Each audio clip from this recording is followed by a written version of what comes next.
मला एक प्रश्न तुमच्यासाठी आहे की मसल मास जनरली आपण पुरुषांमध्ये त्यांना महत्व दिलं जातं, राईट. पुरुषांकडनं त्यावर जास्त फोकस्ड पण असतात. पण स्त्रियांमध्ये हे पाहिलं जातं का की त्या अवेअर आहेत का त्या बाबतीत, आणि जर त्यांना इम्प्रूव्ह करायचं असेल तर कसं करणं गरजेचं? वेल, चांगली गोष्ट आहे की आता खरंच स्त्रिया अवेअर व्हायला लागलेल्या आहेत ओके. स्ट्रेंथनिंग एक्सरसाइजेस बद्दल.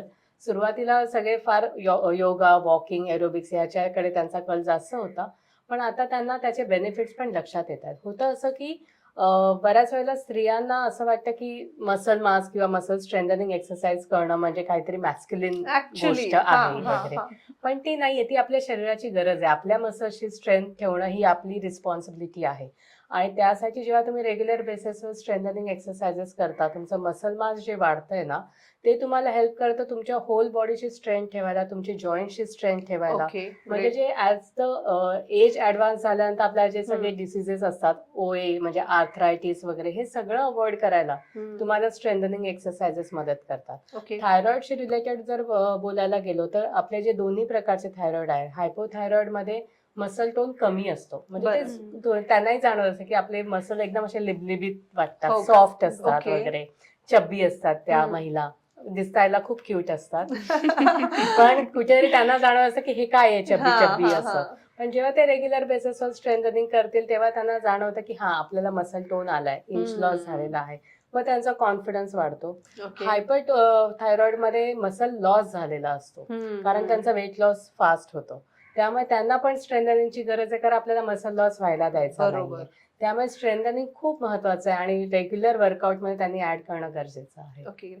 स्ट्रेंथनिंग मध्ये वेट ट्रेनिंग इन्क्लूड होतं का? हो. योग्य आहे मग ते त्यांच्यासाठी? हो हो. Okay. In fact body weight exercises आपण म्हणतो ना, स्क्वॉट्स असेल, पुशअप्स असेल, त्याने त्यांना जास्त फायदा होतो. ओके. सो जनरली आता जसं हो, डॉक्टर हो, म्हणाले, हो. मला इतकं छान वाटलं ऍक्च्युली की त्या खूप क्यूट असतात असं म्हणाले. ऍक्च्युली तशा ह्या क्यूट वाटणाऱ्या हो. बायका स्वतःला बल्की समजतात. ओके. तर ही भीती त्यांची कशी कमी करणं गरजेचं? हा, असं सगळ्यात महत्वाचं, जेव्हा आपण छोटे छोटे वर्कआउट, छोटे छोटे एक्सरसाइज सुरू करतो ना, ते इन्फ्लमेशन कमी व्हायला लागतं त्यांचं. आणि हे केल्याशिवाय होणार नाहीये. म्हणजे सगळ्या गोष्टी माहिती आहेत, मीच सांगते आहे की उत्साह नसतो, न्यूट्रिशन डिफिशियन्सी असते, पण ते पाऊल उचलणं फार गरजेचं आहे बरोबर तुम्ही आहे. एक्सरसाइज करण्यासाठी. त्यामुळे जेव्हा असे एक्सरसाइज करायला सुरुवात करता आहात, इन्फ्लमेशन कमी होतं, स्वेलिंग कमी झाल्यामुळं तो उत्साह वाढतो आणि स्वतःलाच आरशात बघितल्यानंतर छान वाटतं की अरे नाही, माझ्यामध्ये फरक दिसतो आहे. Okay, great. सो हे एक थोडंसं मोटिवेशन म्हणायला हरकत नाही आहे. प्रत्येक स्त्रीनी, प्रत्येक थायरॉइडच्या पेशंटनी घेतलं पाहिजे की मी फिट असलं पाहिजे, मी हेल्दी असलं पाहिजे. तर वर्कआउट शिवाय ऑप्शन नाही आहे. आणि ते केल्यानेच मला फॅट लॉस मिळणार आहे. एक प्रश्न असा येतो डॉक्टर की विगस नर्व जी असते आपली, ती I guess happy hormones secrete करते, राईट? सो हे करण्यासाठी, विगस नर्व ऍक्टिव्हेट करण्यासाठी तुमचं योगा किंवा ब्रीदिंग एक्सरसाइजेस, सॉरी, सो हे उपयोगी पडतात का? अगदी नक्की उपयोगी पडतात. थायरॉइड पेशंटमध्ये खूप जास्त चांगल्या पद्धतीने याचा इम्पॅक्ट आपल्याला दिसतो आहे. विगस नर्व म्हणजे इनव्हॉलेंटरी जे काही मुवमेंट्स असतात त्याला कंट्रोल करण्याचं काम करते. जसं किंवा ब्रीदिंग असेल, हार्ट रेट जो पल्स रेट होत असतो कमी जास्त, ते आहे. आणि पूर्ण ब्रेन पासून आपल्या पायाच्या बोटांपर्यंत ते विगस नर्वचं कार्य असतं. त्या विगस नर्व ऍक्टिव्हेट करण्यासाठी डेफिनेटली हे ब्रीदिंग टेक्निक्स उपयोगी ठरतात. पर्टिक्युलरली कुंभक प्राणायाम किंवा मॉडर्न सायन्सनुसार त्याला बॉक्स ब्रीदिंग म्हटलं जातं. त्याचा उपयोग खूप जास्त चांगला होतो. कसं करायचंय तर काय करायचंय या सिस्टीमद्वारे, एक तर आपले ऑक्सिजन आणि कार्बन डायऑक्साईड जे दोन महत्वाचे वायू आहेत आपले, प्राणवायू आणि जो बाहेर पडतो तो वायू, त्याला आपल्याला कंट्रोलमध्ये ठेवायचं आहे. आणि त्याला जो प्राणवायू आहे त्याला हिलिंगसाठी त्याचा उपयोग करायचा आहे. सो बॉक्स ब्रीदिंगमध्ये काय करायचंय, श्वास घ्यायचा आहे, रोखायचा आहे, पुन्हा सोडायचा आहे आणि पुन्हा रोखायचा आहे. साधारण 4-4 सेकंद ही प्रोसेस आपण स्टार्टिंगला करू शकतो सुरुवातीला. आणि हळूहळू तो श्वास रोखण्याचा जी टेंडन्सी आहे ती वाढवायची आहे. सो याला कुंभक प्राणायामचा थायरॉइड हिलिंगसाठी पण खूप जास्त उपयोग होतो. कारण आय थिंक माझ्या एका आधीच्या एपिसोडमध्ये आपण बोललोय, आपण जेव्हा श्वास रोखतो, श्वास घेणार आहात आणि रोखणार आहोत, इथं रोखला जातो श्वास. थायरॉइड ग्लॅंड आपली इथं आहे. सो जो काही प्राणवायू आपण कोंडतो आहोत आतमध्ये, तो हिलिंगसाठी त्याचा उपयोग होतो आहे. Very nice. सो डेफिनेटली तुम्हाला तुमच्या सगळ्याच नर्व्हजला ॲक्टिवेट करण्यासाठी बरोबर. आणि या ब्रिदिंग टेक्निक्स नक्कीच महत्त्वाच्या ठरतात. पर्टिक्युलरली अनुलोम विलोम प्राणायाम हेही आपल्याला खूप जास्त उपयोगी ठरताना दिसतंय. आणि भ्रामरी प्राणायाम किंवा ओंकार चॅन्टिंग हे पण तुम्हाला आवर्जून इफेक्टिव्ह आहे इफेक्टिव्ह बऱ्यापैकी. आहे. ओके. कारण पर्टिक्युलर थायरॉइडमध्ये थोडंसं विस्मरण होणं, ब्रेन फॉग होणं आपण म्हणतो आहोत. तर अशा वेळेला तुमच्या ब्रेनला ॲक्टिवेट करण्यासाठी भ्रामरी प्राणायामाचा खूप छान उपयोग होताना आपल्या पेशंट्समध्ये सुद्धा दिसतो आहे. क्या बात आहे, व्हेरी नाईस. खूप छान आणि सोप्या टिप्स आहेत ह्या ऍक्च्युली. डॉक्टर नेहा, सूर्यनमस्कार आपल्याकडे खूप महत्व आहे सूर्यनमस्काराला. तर सूर्यनमस्कार ही कम्प्लीट एक्सरसाइज कन्सिडर केल्या जाते का? Yes, definitely. ओके. म्हणजे तुम्ही जर सूर्यनमस्कार रेग्युलर बेसिसवर करत असाल तर it is a complete exercise. तरीही मी सांगेन की बाकीचे व्यायाम प्रकार पण ऍड झाले पाहिजे. ओके. पण सूर्यनमस्काराचे फायदे काय काय होतात? आपण बऱ्याच वेळेला फक्त एकाच दिशेने बघतो सूर्यनमस्काराकडे, हो. की म्हणजे युजली या पिरियड मध्ये बऱ्याच वेळेला आपल्या सूर्यनमस्काराचे उत्तरायणात. प्रॅक्टिस बरोबर, अगदी. जास्त होतात. हम्म. तर सूर्यनमस्कार जेव्हा तुम्ही रेग्युलर बेसिसवर प्रॅक्टिस करता, एक तर ते वेट बेअरिंग आहेत, हो. त्यामुळे तुमची जॉईंटची स्ट्रेंथ वाढायला खूप मदत होते. तुमचं पोश्चर इथे इम्प्रूव्ह होतं, जॉईंटची स्टेबिलिटी इथे वाढते, फ्लेक्झिबिलिटी वाढते. कारण ते प्रत्येक आसनात जेव्हा आपण ते हो, प्रॅक्टिस हो. करतो तेव्हा तुमच्या मसल्सवर ताण येतो. जितके तुम्ही रिपिटेशन वाढवता तुमचा स्टॅमिना इथे वाढायला मदत होते.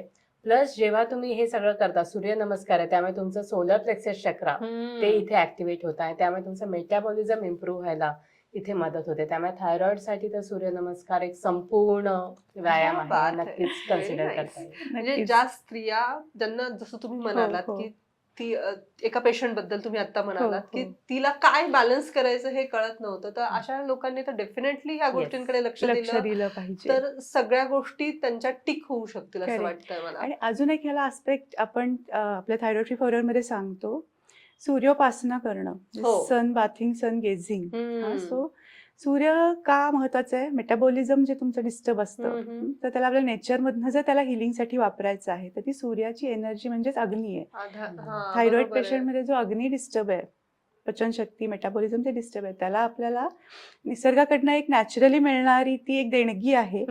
सो सूर्यनमस्कारा थ्रू आपण ते थोडं ग्रॅटिट्यूड सूर्याला, नेचरला सुद्धा व्यक्त करतो आहोत. बरोबर. त्यामुळं सूर्याच्या त्या उजेडामध्ये, सूर्यप्रकाशामध्ये सन बाथिंग किंवा सन गेझिंग करत तुम्ही सूर्यनमस्कार करा. नॅचरल व्हिटॅमिन डीचा फुकट कधीच मिळणारा संपत नाही. सोर्स आणि फुकट मिळणारा आहे. अगदी. सो दोनही बाबतीत त्याचा उपयोग होतो. हम्म. इवन तुम्ही जेव्हा सूर्यनमस्कार करता, सूर्याची जी 12 नावं आहेत त्या थ्रू करा, गायत्री मंत्राचं चॅन्टिंग करा. ओके. त्यानेही तुम्हाला थायरॉइड पेशंट्सना पर्टिक्युलरली हिलिंगला मदत होणार आहे. ओके. सो एक्सरसाइज बद्दल जेव्हा आपण बोलतो आहोत त्याला थोडासा आपला आयुर्वेदिक बेसनी जर आपण अगदी. त्याला केलं बरोबर. तर पॉझिटिव्हली आपण ते करू शकू, बरोबर.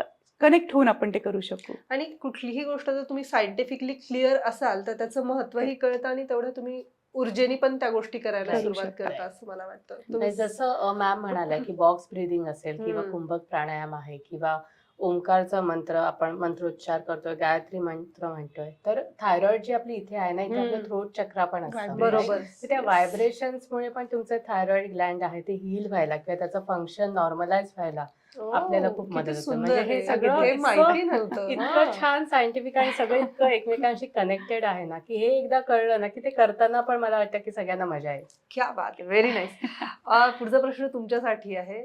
थायरॉइड किंवा डायबिटीज, हायपरटेन्शन हे लाईफस्टाईल डिसऑर्डर्स आहेत. त्यामध्ये सिडेंटरी लाईफस्टाईल जी आत्ताची झालेली आहे, वेळेवर खाणं नसणं किंवा रात्री बेरात्री जागरण, ह्या सगळ्या गोष्टींमुळे इतर त्रास, पेन सुरू होतात.